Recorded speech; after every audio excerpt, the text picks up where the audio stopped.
ಆಜ್ಞೆಯ ಮಾತುಗಳು. ಜೇಶ್ಯಾಮ್ ಜಬದೊರೆ. ಅಧ್ಯಾಯ 3. ಗಿಲ್ಯಾದಿನ ಪ್ರವಾಸಿಗಳಲ್ಲಿ ತಿಷ್ಟಿಯನಾದ ಏಲಿಯ ಎಂಬವನು ಅಹಾಬನಿಗೆ, ನಾನು ಸೇವೆ ಮಾಡುತ್ತಿರುವ ಇಸ್ರಾಯೇಲ್ ದೇವರಾದ ಕರ್ತನಾಣೆ, ನಾನು ಸೂಚಿಸಿದ ಹೊರತು ಇಂದಿನಿಂದ ಕೆಲವು ವರ್ಷಗಳವರೆಗೆ ಮಳೆಯಾಗಲಿ ಮುಂಜಾಗಲಿ ಬೀಳುವುದಿಲ್ಲ ಅಂದನು. 1 ಅರಸು 17:1. ಏಲಿಯನು ಆಡಿದ ಪ್ರತಿಯೊಂದು ಮಾತುಗಳು ಅದ್ಭುತಗಳನ್ನು ಮಾಡುವ ಅಗ್ನಿಯ ಮಾತುಗಳಾಗಿದ್ದವು. ಮಾತುಗಳಿಗೆ ಇರುವ ಬಲವನ್ನು ತನ್ನ ಅನುಭವದಲ್ಲಿ ತಂದ ಒಬ್ಬ ಪ್ರವಾದಿಯಾಗಿದ್ದನು. ಸತ್ಯವೇದದಲ್ಲಿ ಏಲಿಯನ ಮಾತುಗಳು ಚಿಕ್ಕದಾಗಿಯೇ ಇದ್ದವು.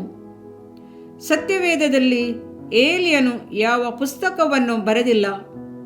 ಅವನು ಪ್ರಸಂಗ ಮಾಡಿದ ದೊಡ್ಡ ಪ್ರಸಂಗಗಳು ಸತ್ಯವೇದದಲ್ಲಿ ಇಲ್ಲ. ಮಾತುಗಳನ್ನು ಕಡಿಮೆ ಮಾಡಿ ಸತ್ಯವೇದದ ಬಲವನ್ನು ತೋರಿಸಿದ ಕಾರ್ಯ ಸಾಧಕನಾದ ವೀರನಾಗಿದ್ದನು. ಅವನು ಬರೆದ ಒಂದೇ ಒಂದು ಕಾಗದ ಮಾತ್ರ 2 ಪೂರ್ವಕಾಲ ವೃತ್ತಾಂತ 22:12-15 ವಚನಗಳವರೆಗೆ ಕಾಣಲ್ಪಡುತ್ತದೆ ಅಷ್ಟೇ. ಈಗ ಎಲ್ಲಿ ನೋಡಿದರೂ ಮಾತಿನ ವೀರರು, ಆಡಂಬರವಾದ ಪ್ರಸಂಗಿಗಳು ತುಂಬಿದ್ದಾರೆ.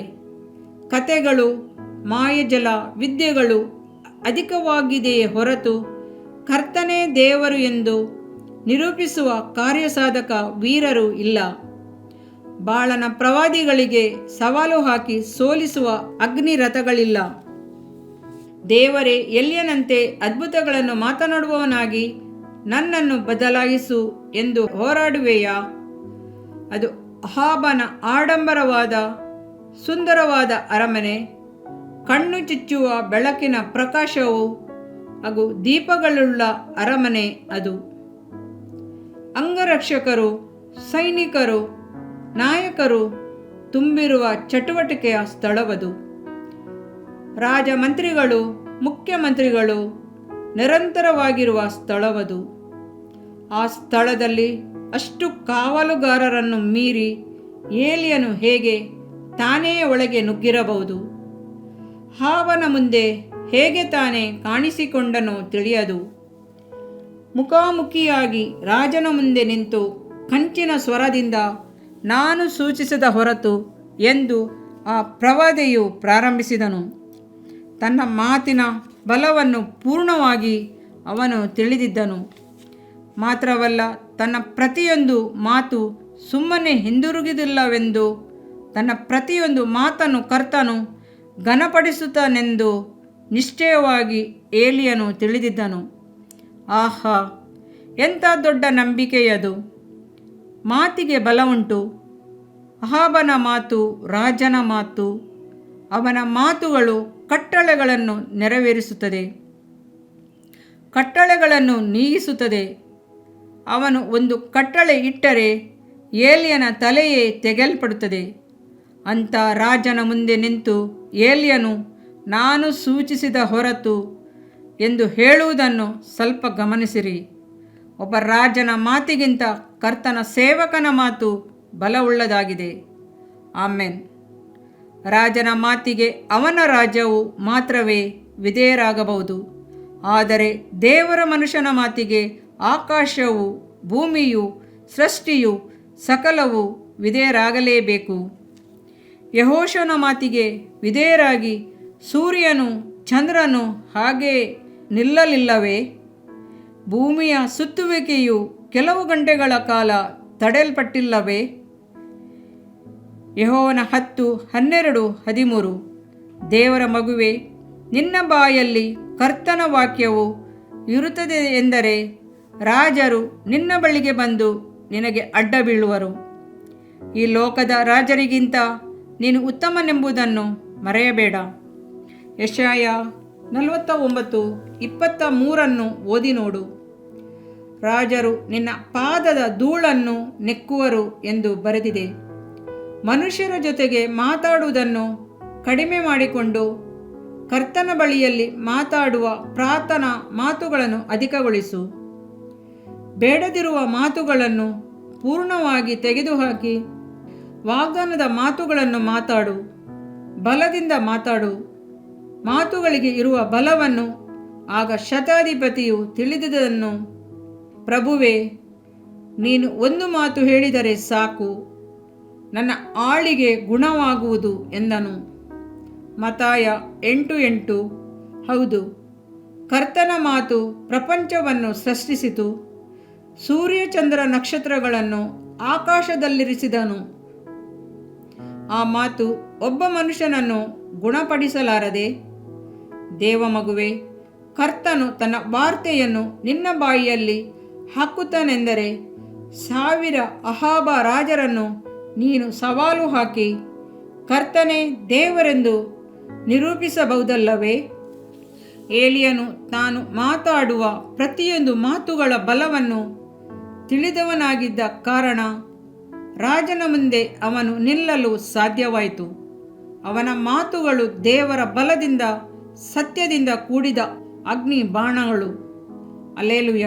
ನಾನು ಸೂಚಿಸಿದ ಹೊರತು ಇಂದಿನಿಂದ ಕೆಲವು ವರ್ಷಗಳವರೆಗೆ ಮಳೆಯಾಗಲಿ ಮಂಜಾಗಲಿ ಬೀಳುವುದಿಲ್ಲ ಅಂದನು. ಇಸ್ರೇಲರಿಗೆ ಆ ಸಮಯದಲ್ಲಿ ಯಾವ ಅಗತ್ಯವಿದೆ ಎಂಬುದನ್ನು ಕರ್ತನು ತಿಳಿದಿದ್ದ ಪ್ರಕಾರವೇ ಏಲಿಯನು ತಿಳಿದಿದ್ದನು. ವಿಗ್ರಹಾರಾಧನೆ ಅಧಿಕವಾಗಿದ್ದ ಆ ಸಮಯದಲ್ಲಿ ಬಡತನ, ದಾರಿದ್ರ್ಯ, ಕ್ಷಾಮದ ಅಗತ್ಯ. ಯಾಕೆಂದರೆ ಬಡತನವು ಬಂದು ಜನರನ್ನು ಕರ್ತನ ಬಳಿಗೆ ತರಬಹುದಾದ ಆಯುಧ ಎಂಬುದನ್ನು ಏಲಿಯನು ಅರಿತಿದ್ದನು. ಆಶೀರ್ವಾದದ ಮಳೆಯನ್ನು ಸುರಿಸಬಹುದು. ಎಚ್ಚರಿಕೆಯಾಗಿ ಆಕಾಶವನ್ನು ಮುಚ್ಚಲು ಬಹುದು. ಈಗ ಆಕಾಶವನ್ನು ಮುಚ್ಚುವ ಸಮಯ ಎಂದು ಏಲಿಯನು ತಿಳಿದಿದ್ದ ಕಾರಣ ಮಂಜಾಗಲಿ ಮಳೆಯಾಗಲಿ ಬೀಳುವುದಿಲ್ಲ ಅಂದನು. ಸೃಷ್ಟಿಯ ಮೇಲೆ ಕರ್ತನ ಮಕ್ಕಳಿಗೆ ಅಧಿಕಾರ ಉಂಟು. ಭೂಮಿಯು ಅದರಲ್ಲಿರುವ ಸಮಸ್ತವು ಕರ್ತನದು. ಲೋಕವು ಅದರ ನಿವಾಸಿಗಳು ಆತನವೇ. ಕೀರ್ತನೆ 24:1. ಮಾತಾಡಿದ ಏಲಿಯನು ಸುಮ್ಮನಿರಲಿಲ್ಲ. ತಾನು ಮಾತಾಡಿದ ಮಾತುಗಳು ನೆರವೇರುವ ತನಕ ಆಸಕ್ತಿಯಿಂದ ಪ್ರಾರ್ಥಿಸುತ್ತಿದ್ದನು. ಅದೇ ಜಯದ ರಹಸ್ಯ. ಈಗಿನ ಕಾಲದಲ್ಲಿ ಅನೇಕರು ನಂಬಿಕೆಯ ವಾರ್ತೆಗಳನ್ನು ಮಾತನಾಡುತ್ತಾರೆ, ಆದರೆ ಅನಂತರ ಅದನ್ನು ಮರೆತು ಬಿಡುತ್ತಾರೆ. ಆದರೆ ಏಲಿಯನು ಹಾಗಲ್ಲ. ತನ್ನ ಬಾಯಿಂದ ಹೊರಟ ಮಾತುಗಳನ್ನು ಪ್ರಾರ್ಥನೆಯಿಂದ ದೃಢಪಡಿಸಿದನು. ಇದನ್ನು ಕುರಿತು ಯಾಕೋಬನು ಬರೆಯುವಾಗ, ಏಲಿಯನು ನಮ್ಮಂಥ ಸ್ವಭಾವವುಳ್ಳವನಾಗಿದ್ದನು. ಅವನು ಮಳೆ ಬಾರದೆಂದು ಬಹಳವಾಗಿ ಪ್ರಾರ್ಥಿಸಲು 3 ವರ್ಷ 6 ತಿಂಗಳವರೆಗೂ ಮಳೆ ಬೀಳಲಿಲ್ಲ. ಯಾಕೋಬ 5:17. ತಿರುಗಿ ಏಲಿಯನು ಮಾತಾಡಿದ ಮೊದಲನೇ ವಾರ್ತೆಯನ್ನು ಧ್ಯಾನಿಸಿ ನೋಡೋಣ. ನಾನು ಸನ್ನಿಧಿ ಸೇವೆ ಮಾಡುತ್ತಿರುವ ಇಸ್ರೇಲ್ ದೇವರಾದ ಕರ್ತನಾಣೆ, ನಾನು ಸೂಚಿಸಿದ ಹೊರತು ಇಂದಿನಿಂದ ಕೆಲವು ವರ್ಷಗಳವರೆಗೆ ಮಳೆಯಾಗಲಿ ಮಂಜಾಗಲಿ ಬೀಳುವುದಿಲ್ಲ ಅಂದನು. ನಾನು ಸನ್ನಿಧಿ ಸೇವೆ ಮಾಡುತ್ತಿರುವ ಕರ್ತನಾಣೆ, ತಾನು ಯಾರು ಎಂಬುದನ್ನು ದೃಢವಾಗಿ ವಿವರಿಸಿದನು. ಕರ್ತನ ಸನ್ನಿಧಿ ಸೇವೆ ಮಾಡುತ್ತಿರುವವನು ಎನ್ನುವುದಲ್ಲದೆ ಬೇರೆ ಬಲವುಳ್ಳ ಪರಿಚಯ ಯಾವುದೂ ಇಲ್ಲ. ಕರ್ತನ ಮುಂದೆ ನಿಲ್ಲಲು ಅಭ್ಯಾಸವುಳ್ಳವನು ರಾಜನ ಮುಂದೆ ನಿಲ್ಲಲು ಭಯಪಡುವುದಿಲ್ಲ. ಏಲಿಯನು ಮುಂಜಾನೆಯಲ್ಲಿ ಎದ್ದು ದೇವರ ಸಮೂಹದಲ್ಲಿ ನಿಂತು ಕರ್ತನ ಬಲದಿಂದ ತನ್ನನ್ನು ತುಂಬಿಸಿಕೊಳ್ಳುತ್ತಿದ್ದೆನೆಂದು ನಾನು ನೆನೆಸುತ್ತೇನೆ. ದೇವರ ಸನ್ನಿಧಿಯಲ್ಲಿ ಎಡೆಬಿಡದೆ ನಿಲ್ಲುವುದರಿಂದ ಅರಸನಾದ ಅಹಾಬನ ಮಹಿಮೆಯೆಲ್ಲ ಏಲಿಯನಿಗೆ ಅಲ್ಪವಾಗಿಯೂ ಕಸವಾಗಿಯೂ ಕಾಣಲ್ಪಟ್ಟಿತು. ದೇವರ ಸನ್ನಿಧಿಯಲ್ಲಿ ನಿಲ್ಲುವವನೇ ದೇವರ ಸೇವಕನಾಗುತ್ತಾನೆ. ಸತ್ಯವೇದವು ಹೀಗೆ ಹೇಳುತ್ತದೆ, ಆ ಕಾಲದಲ್ಲಿ ಕರ್ತನು ಲೇವಿ ಕುಲದವರನ್ನು ಪ್ರತ್ಯೇಕಿಸಿ ತನ್ನ ಒಡಂಬಡಿಕೆಯ ಮಂಜೂಷವನ್ನು ಹುರುವುದಕ್ಕೂ ತನ್ನ ಸನ್ನಿಧಿಯಲ್ಲಿ ಸೇವೆ ಮಾಡುವುದಕ್ಕೂ ತನ್ನ ಹೆಸರಿನಿಂದ ಜನರನ್ನು ಆಶೀರ್ವದಿಸುವುದಕ್ಕೂ ಅವರನ್ನು ನೇಮಿಸಿದನು. ಧರ್ಮೋಪದೇಶ ಕಾಂಡ 10:8.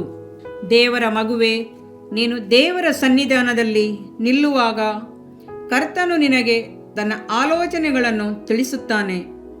ನಿನಗೆ ಕೃಪೆಯನ್ನು ಜ್ಞಾನವನ್ನು ದಯಪಾಲಿಸುತ್ತಾನೆ. ಕರ್ತನ ಪ್ರಸನ್ನತೆಯು ಯಾವಾಗಲೂ ನಿನ್ನೊಂದಿಗಿರುತ್ತದೆ. ಏಲಿಯನು ದೇವರ ಸನ್ನಿಧಾನದಲ್ಲಿ ನಿಂತದ್ದರಿಂದ ತಾನೇ ಕರ್ತನ ಅಧಿಕಾರದಿಂದ ನಾನು ಸನ್ನಿಧಿ ಸೇವೆ ಮಾಡುತ್ತಿರುವ ಕರ್ತನ ಆಣೆ ಎಂದು ಹೇಳಲು ಸಾಧ್ಯವಾಯಿತು. ಆ ಮಾತುಗಳು ಪರಲೋಕದಿಂದ ಅಂಗೀಕರಿಸಲ್ಪಟ್ಟ ವಾರ್ತೆಗಳು. ತನ್ನ ಜೀವಿತವನ್ನು ಕರ್ತನ ಜೀವಿತದ ಜೊತೆಗೆ ಸೇರಿಸಿದ್ದರಿಂದ ಪೂರ್ಣ ಬಲದಿಂದ ಕರ್ತನ ವಾಕ್ಯವನ್ನು ತಿಳಿಸಲು ಸಾಧ್ಯವಾಯಿತು. ದೇವಮಗುವೆ, ನೀನು ಕರ್ತನ ಮುಂದೆ ನಿಲ್ಲಲು ತೀರ್ಮಾನಿಸು. ನಿನಗಾಗಿ ಯೇಸು ಕ್ರಿಸ್ತನು ತಂದೆಯ ಬಲಗಡೆಯಲ್ಲಿ ಆಸೀನನಾಗಿ ವಿಜ್ಞಾಪಿಸುತ್ತಿದ್ದಾನೆ. ಪೌಳಿಯ ಒಡಕಿನಲ್ಲಿ ನಿಂತು ಹೋರಾಡುತ್ತಿದ್ದಾನೆ. ಅಂದು ಏಲಿಯನು ಇಸ್ರೇಲರಿಗಾಗಿ ಕರ್ತನ ಸನ್ನಿಧಿಯಲ್ಲಿ ನಿಂತನು. ಇಂದು ಯೇಸು ಕ್ರಿಸ್ತನು ಯಾಜಕನಾಗಿ ನಿನಗಾಗಿ ಕರ್ತನ ಸನ್ನಿಧಿಯಲ್ಲಿ ನಿಂತಿದ್ದಾನೆ. ನೀನು ಆತನೊಡನೆ ಸೇರಿ ದೇಶಕ್ಕಾಗಿ ಜವಾಬ್ದಾರಿ ಹೊತ್ತು ಪೌಳಿಯ ಒಡಕಿನಲ್ಲಿ ನಿಲ್ಲಬೇಕೆಂದು ಆತನು ಎದುರು ನೋಡುತ್ತಿದ್ದಾನೆ. ಆತನ ಕಣ್ಣುಗಳು ಬಹಳ ಆಕಾಂಕ್ಷೆಯಿಂದ ನಿನ್ನನ್ನು ನೋಡುತ್ತಿವೆ. ಕರ್ತನಿಗಾಗಿ ನಿಲ್ಲುವೆಯಾ? ದೇವರ ಸನ್ನಿಧಾನದಲ್ಲಿ ನಿಲ್ಲುವೆಯಾ? ಇದರಿಂದ ನಿನ್ನ ದೇಹಕ್ಕೆ ಆರೋಗ್ಯವು, ಎಲುಬುಗಳಿಗೆ ಸಾರವು ಉಂಟಾಗುವವು. ಜ್ಞಾನೋಕ್ತಿಗಳು 3ನೇ ಅಧ್ಯಾಯ 8ನೇ ವಾಕ್ಯ. ಪ್ರಿಯ ವೀಕ್ಷಕರೇ ಮತ್ತು ಕರ್ತನಲ್ಲಿ ಸಹೋದರ ಸಹೋದರಿಯರೇ, ನೀವು ನಮ್ಮ ಈ ಕಾರ್ಯಕ್ರಮವನ್ನ ವೀಕ್ಷಿಸಿದ್ದಕ್ಕಾಗಿ ದೇವರ ನಾಮದಲ್ಲಿ ನಿಮಗೆ ವಂದನೆಗಳು. ದೇವರ ವಾಕ್ಯವು ನಮ್ಮ ಎಲುಬಿಗೆ ಬಲವು, ಸಾರವೂ ಆಗಿದೆ ಎಂದು ಸತ್ಯವೇದವು ಹೇಳುವಂತೆ ಈ ಕಾರ್ಯಕ್ರಮವು ನಿಮಗೆ ಆಶೀರ್ವಾದಕರವಾಗಿದೆ ಎಂದು ನಂಬುತ್ತೇವೆ. ಪ್ರಿಯ ವೀಕ್ಷಕರೇ, ನಮ್ಮ ಈ ಸೇವೆಗಾಗಿ ಪ್ರಾರ್ಥಿಸಿರಿ ಮತ್ತು ಎಲ್ಲಾ ಕಾರ್ಯಕ್ರಮಗಳನ್ನ ಇತರರೊಂದಿಗೆ ಶೇರ್ ಮಾಡಿರಿ. ಅದೇ ರೀತಿಯಾಗಿ ನಮ್ಮ ಈ ಯೂಟ್ಯೂಬ್ ಚಾನೆಲ್ ಅನ್ನು ಸಬ್ಸ್ಕ್ರೈಬ್ ಮಾಡಿರಿ ಹಾಗೂ ಲೈಕ್ ಮಾಡಿ. ನಿಮ್ಮ ಅನಿಸಿಕೆಗಳನ್ನು ಕಮೆಂಟ್ ಬಾಕ್ಸ್ನಲ್ಲಿ ನಮಗೆ ತಿಳಿಯಪಡಿಸಿ. ನಮ್ಮ ಸಂಖ್ಯೆ 7022104605. ಈ ಸಂಖ್ಯೆಗೆ ಕರೆ ಮಾಡಿರಿ. ಒಬ್ಬ ಪಾಪಿಯ ಪ್ರಾರ್ಥನೆ. ಯೇಸುವನ್ನು ರಕ್ಷಕನಾಗಿ ಅಂಗೀಕರಿಸಲು ಮಾಡಬೇಕಾದ ಪ್ರಾರ್ಥನೆ. ಪ್ರಿಯ ಪರಲೋಕದ ತಂದೆಯೇ, ಯೇಸುವಿನ ಹೆಸರಿನಲ್ಲಿ ನಾನು ನಿನ್ನ ಬಳಿಗೆ ಬಂದಿದ್ದೇನೆ. ನನ್ನ ಬಳಿಗೆ ಬರುವವರನ್ನು ನಾನು ತಳ್ಳಿಬಿಡುವುದೇ ಇಲ್ಲ. ಯೋಹಾನ 6:37 ಎಂದು ನಿನ್ನ ವಾಕ್ಯ ಹೇಳುತ್ತದಲ್ಲ. ಆದ್ದರಿಂದ ನೀನು ನನ್ನನ್ನು ತಳ್ಳಿಬಿಡದೆ ನನ್ನನ್ನು ಸೇರಿಸಿಕೊಳ್ಳುವಿ ಎಂದು ನನಗೆ ಗೊತ್ತಿದೆ. ಆದ್ದರಿಂದ ನಾನು ನಿನಗೆ ಸ್ತೋತ್ರ ಮಾಡುತ್ತೇನೆ. ನೀನು ನಿನ್ನ ವಾಕ್ಯದಲ್ಲಿ ನೀನು ಯೇಸುವನ್ನೇ ಕರ್ತನೆಂದು ಬಾಯಿಂದ ಅರಿಕೆ ಮಾಡಿಕೊಂಡು ದೇವರು ಆತನನ್ನು ಸತ್ತವರೊಳಗಿಂದ ಎಬ್ಬಿಸಿದನೆಂದು ಹೃದಯದಿಂದ ನಂಬಿದರೆ ನಿನಗೆ ರಕ್ಷಣೆಯಾಗುವುದು ಎಂತಲೂ ಕರ್ತನ ನಾಮವನ್ನ ಹೇಳಿಕೊಳ್ಳುವವರೆಲ್ಲರಿಗೆ ರಕ್ಷಣೆಯಾಗುವುದೆಂತಲೂ ಬರೆದಿದೆ. ರೋಮ 10:9-13ನೇ ವಾಕ್ಯ. ಯೇಸು ಕ್ರಿಸ್ತನು ದೇವಕುಮಾರನೆಂದು ನನ್ನ ಹೃದಯದಲ್ಲಿ ನಂಬುತ್ತೇನೆ. ನನ್ನನ್ನು ನೀತಿವಂತನನ್ನಾಗಿ ಮಾಡುವುದಕ್ಕಾಗಿ ಆತನು ಸತ್ತವರೊಳಗಿಂದ ಎಬ್ಬಿಸಲ್ಪಟ್ಟನು ಎಂದು ನಂಬುತ್ತೇನೆ. ನಾನು ಆತನ ನಾಮವನ್ನ ಹೇಳಿಕೊಳ್ಳುತ್ತೇನೆ. ಯೇಸುವೇ, ನೀನೇ ಕರ್ತನು. ತಂದೆಯೇ, ನೀನು ನನ್ನನ್ನು ರಕ್ಷಿಸಿದಿ ಎಂದು ನಾನು ನಂಬುತ್ತೇನೆ. ನಿನ್ನ ವಾಕ್ಯವು ಹೇಳುತ್ತದೆ, ಮನುಷ್ಯನು ಹೃದಯದಿಂದ ನಂಬುವುದರ ಮೂಲಕ ನೀತಿಯು ದೊರಕುತ್ತದೆ, ಬಾಯಿಂದ ಅರಿಕೆ ಮಾಡುವುದರ ಮೂಲಕ ರಕ್ಷಣೆಯಾಗುತ್ತದೆ. ರೋಮ 10:10. ನಾನೀಗ ನನ್ನ ಹೃದಯದಲ್ಲಿ ನಂಬುತ್ತೇನೆ ಹಾಗೂ ಯೇಸುವೇ ನನ್ನ ಕರ್ತನೆಂದು ಅರಿಕೆ ಮಾಡುತ್ತೇನೆ. ಆದುದರಿಂದ ನಾನೀಗ ರಕ್ಷಣೆ ಹೊಂದಿದ್ದೇನೆ. ಅಪ್ಪಾ ತಂದೆಯೇ, ನಿನಗೆ ಸ್ತೋತ್ರ. ಲೂಕನು ಬರೆದ ಸುವಾರ್ತೆ 11ನೇ ಅಧ್ಯಾಯದಲ್ಲಿ ಬರೆದಿರುವಂತೆ, ನಿಮ್ಮಲ್ಲಿ ತಂದೆಯಾದವನು ಮೀನನ್ನು ಕೇಳುವ ಮಗನಿಗೆ ಮೀನು ಕೊಡದೆ ಹಾವನ್ನು ಕೊಡುವನೆ? ಅಥವಾ ತತ್ತಿಯನ್ನು ಕೇಳಿದರೆ ಚೇಳನ್ನು ಕೊಡುವನೆ? ಹಾಗಾದರೆ ಕೆಟ್ಟವರಾದ ನೀವು ನಿಮ್ಮ ಮಕ್ಕಳಿಗೆ ಒಳ್ಳೆ ಪದಾರ್ಥಗಳನ್ನ ಕೊಡಬಲ್ಲವರಾದರೆ ಪರಲೋಕದಲ್ಲಿರುವ ನಿಮ್ಮ ತಂದೆಯು ತನ್ನನ್ನು ಬೇಡಿಕೊಳ್ಳುವವರಿಗೆ ಎಷ್ಟೋ ಹೆಚ್ಚಾಗಿ ಪವಿತ್ರಾತ್ಮ ವರವನ್ನ ಕೊಡುವವನಲ್ಲವೇ ಅಂದನು.